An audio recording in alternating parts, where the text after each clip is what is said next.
This video is made possible by our sponsors, AJA. We'd like to thank AJA for all their support and tell you to go to aja.com for all your production and post-production needs. Hi, I'm Gordon Burkell from Filmmaker U. At Filmmaker U, we create courses for film professionals to deepen and diversify your existing skill set. You can learn more at filmmakeru.com, or of course, follow us on Twitter at filmmaker_u. Every week, we interview a film professional to discuss their work, and this week I'm joined by hair and makeup artist Camille Friend, whose work includes numerous great films and TV shows, but more recently, she was nominated for the Oscar for her work on Black Panther, Wakanda Forever. Welcome to the show, Camille. Thank you. Thank you. Now, I have to ask, when I was doing some research on this, one of the things, there was like a quote from you talking about the importance of a mentor. And I'm wondering if you can go into like, who was your mentor in the industry, and what did you learn from them? That's a great question. So mentorship is really important to me because I think it's a great way for professionals to help people who are coming into the business or even along the way in your craft. And one of my mentors is Robert Stevenson. So I worked with him early on in my career. He was Sam Jackson's, we call him the OG hairstylist. So he taught me so many things about, hairdressing, but then honestly, the business of the business, how to handle the politics, how to handle producers. And we always say Robert is like, he's cool as a cucumber. He's cool as a fan. You never see him get ruffled. So that's something he taught me a lot about that. And then also, coincidentally, I ended up doing Sam Jackson after he retired. Oh, wow. And so it's like, are you mentoring young people now yourself, or yeah, definitely. That's one of my big things. I love mentoring and just like helping people grow and, like getting the obstacles out of their way, some things that they're overthinking or career paths. I love giving advice and just helping them figure it out. I'm going to interrupt this interview for 1 second. We want to thank PixelView, one of our sponsors. They're a streaming solution for filmmakers. PixelView lets you stream your work to remote clients for easy collaboration, and it works with both on-set teams and post-production teams. With built-in video chat, you can discuss and make changes in real time and stream directly from your editing software. Or you can use the hardware encoder to stream from DaVinci Resolve or the camera on set. See the promo code and the link in the video description below. Now, what was it that attracted you to the hairstyle and makeup industry?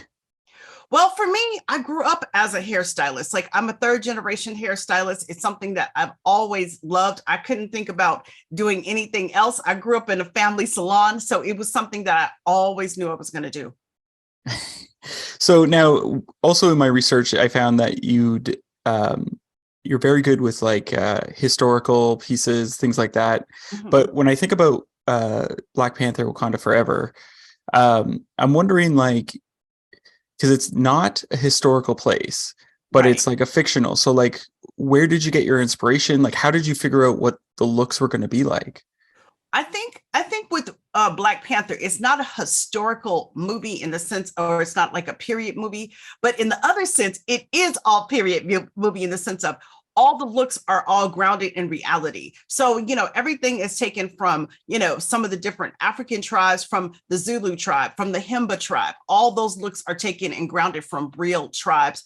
Also, what we did with the telecanil, we ended up using, Mayan Latin looks, Mesoamerican looks. So everything was grounded in history. We had a Professor Aldana, who's the professor of Latin and Mayan studies, who really helped us, hammer down into what would this look like? Like, really, like, what did it look like? What was it? So he's somebody who really helped us figure out, what was what. And definitely in the Mayan world. Now, I have to ask, is there anything like trick or approach to hair and makeup from that history that you've discovered that you're like, oh, I'm going to use this now regularly? Not anything necessarily a trick, because we really had to, it was something like, this is a civilization you haven't really seen on camera a lot. So going into it and figuring out how can we create, an ancient look in a modern day. So Mhm. that was something we had to figure out, especially too, like we had to figure out the underwater elements. Like, how do we figure out, how do we keep the hair up in the water? How do we keep it looking good? How do people stay in the water for 12 hours a day and keep a wig on or a hairpiece on? Those are all things like, we had to figure out, because, water is a living, breathing thing. And when Mhm. pressure of the water, the essence of the water, like if you just get in water, and I even did it one day, I just got in the tank and I just held my breath and I just listened. Like, what is it saying to you? Well, and what was it that you figured out to keep the hair from, in the water, keeping it as close to what you had wanted?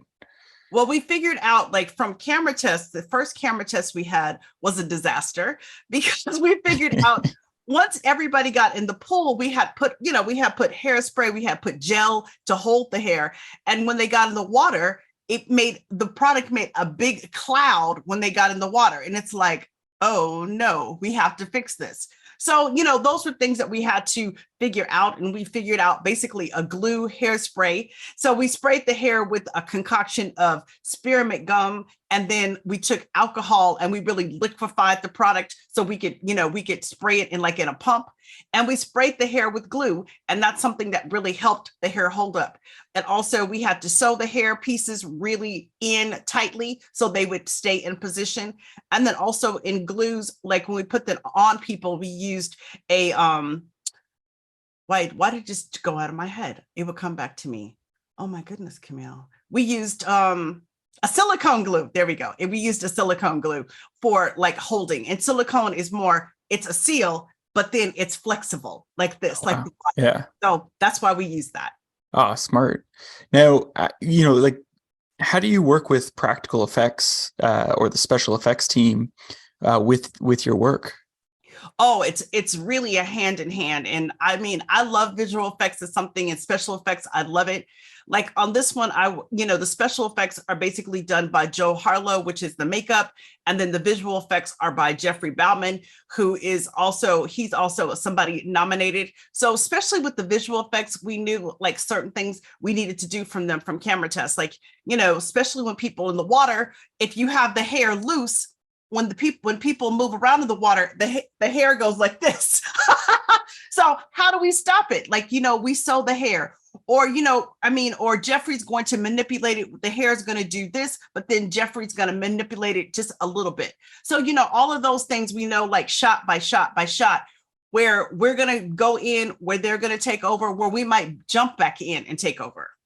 Now, because like I've talked to other makeup artists, and one of the things that frustrates them is that afterwards, some VFX artists will be like, "Oh, I'll just touch up this little piece," and it's like you don't know what you're doing. So, are you involved in that process in any way? Like, has the VFX team ever brought you in to touch up the makeup? Sometimes definitely we get to come in, or if they get someplace and they need to talk about it. I have an open door policy. I really like working closely with them, so I still know what's going on with the project. You can see what's going on. And, too, I always say, if you want to get involved, go to them, to where they're working, get involved, go see what they're doing. And like, that's one thing when I first started at Marvel, I did go into visual effects, and they gave me like a mini training. So that was something that was really beneficial to me. And it made me understand, like, I know a lot of hair and makeup, people think visual effects is the enemy, but if we learn how to work with them, because we have a craft that's very old, and it only can go so far. And especially what's required in movies now, it needs to go further. So we need to work hand in hand with them. Now, like, I'm wondering, like, because I've seen that also, like, in touch up in color correction. Did you jump into color correction as well, or is it just VFX? Just more the effects. I mean, Okay. Usually the color correction, I mean, on some things, like, color is really, really important. Like I did Little Mermaid, and I really worked with visual effects on getting the color of her hair, Ariel's hair, properly. So, that was something where I did really go in and color, and like that, I built them actually a wig with the actual colors that we used in her hair, so they would actually have it. So that was done very initially, like, and even actually, I take that back, in the middle, and then we're getting towards the end, we're getting close, talking to them, and they're off to the races. They did a great job. Now, once you get into the Marvel machine, it's like a massive, it's so many working parts. So how do you make sure that you're you're able to have your voice heard and you're getting your artistic vision on your I guess I don't know what the proper term would be, I guess on the actors, but I wanted to call them like your proteges or whatever you would call them. Your I art mean, pieces. Marvel is the big machine, but like this is my seventh Marvel movie. Wow. So like I know a lot of people in Marvel, and I'm there because people respect my craft, they respect what I do. So really a lot of it is talking to our director, talking to our actors, going to wardrobe, going to talking to our production designer. And within each movie, we really we figure it out. Of course, you do have people we have to answer to. We have to answer to Kevin, Kevin Feige, but Kevin is absolutely not only the president, he is a creator himself. So he very much gets the artist journey, and he gives you a lot of leadway in creating. So that's something that's very nice. Now, you're up for the Oscar, and I'm wondering, what would you tell the people voting to like about your work on Wakanda Forever? That's like, this is why you have to vote for me. Well, I'm going to say this. I think in the movie, we have such a great body of work. You have everything. We check all the boxes.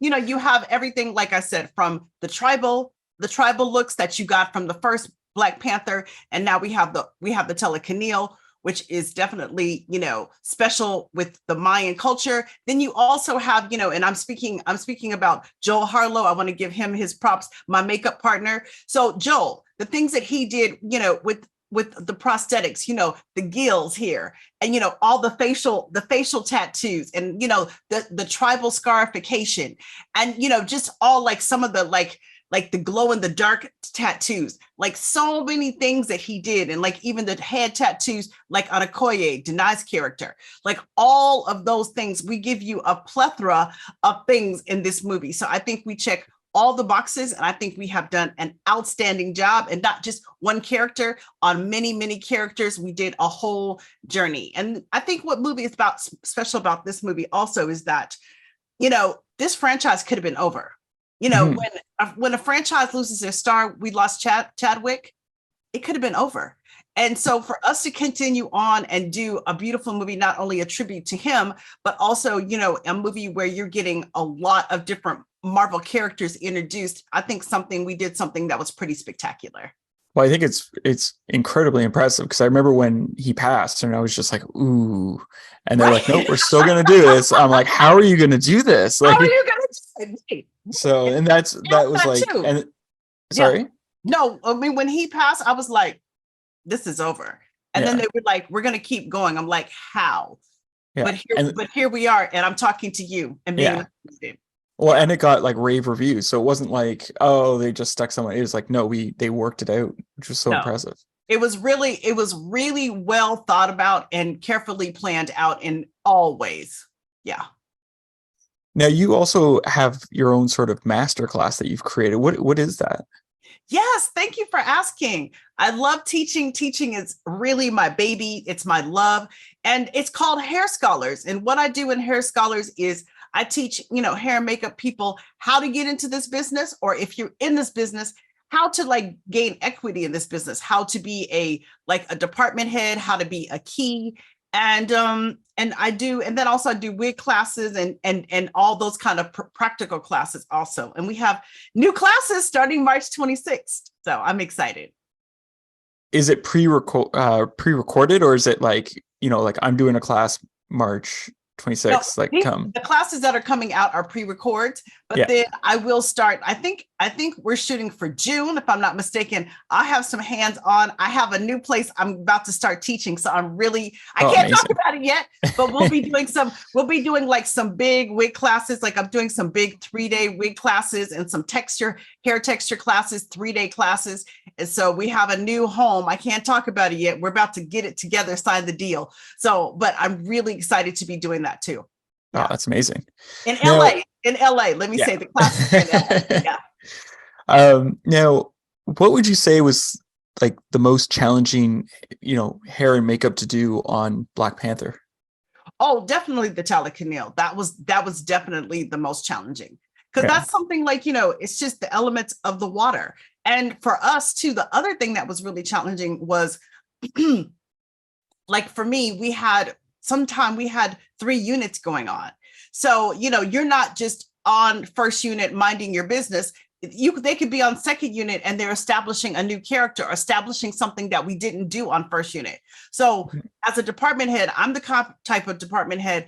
I'm going to go to every unit. I'm checking on everybody, making sure everything is going right because my responsibility is the whole of the movie. So, I think that was what was challenging. And weather, like, Atlanta has everything for you. It has super cold. You get super hot. So, keeping on all the hair pieces, Joel keeping on the appliances and keeping everything looking good throughout the day is challenging. Now, I have one last question for you. What would you say is your favorite guilty pleasure film or TV show to watch? Right now, I am watching Gangs of London. I'm probably a little late to the party, but it is so good. It's very violent, anybody, but talk about true gangsters is really good. Plus, okay, I have a lot of guilty pleasure, but I'm going to say one of my guilty pleasure movies is Species 2. That's a great one. I don't know why, but I love that movie. And then, for the romantic in me, I love, the Thomas Crown Affair. That's one of my favorite. The original or the new one? I'm assuming it's the newer one. It's the newer one. I watched the original, but something about that movie, if it's on, I have probably seen it, I'm serious, probably 25 times. And my favorite old romantic movie is Love Story. That's one of my favorite movies. Yeah. Well, thank you so much for letting me interview you today. Thank you so much for having me. Yeah. And that's it for this week, everyone. Make sure to check us out at filmmakeru.com or of course follow us on Twitter at filmmaker_u. I'm Gordon Raquel. Thanks for watching.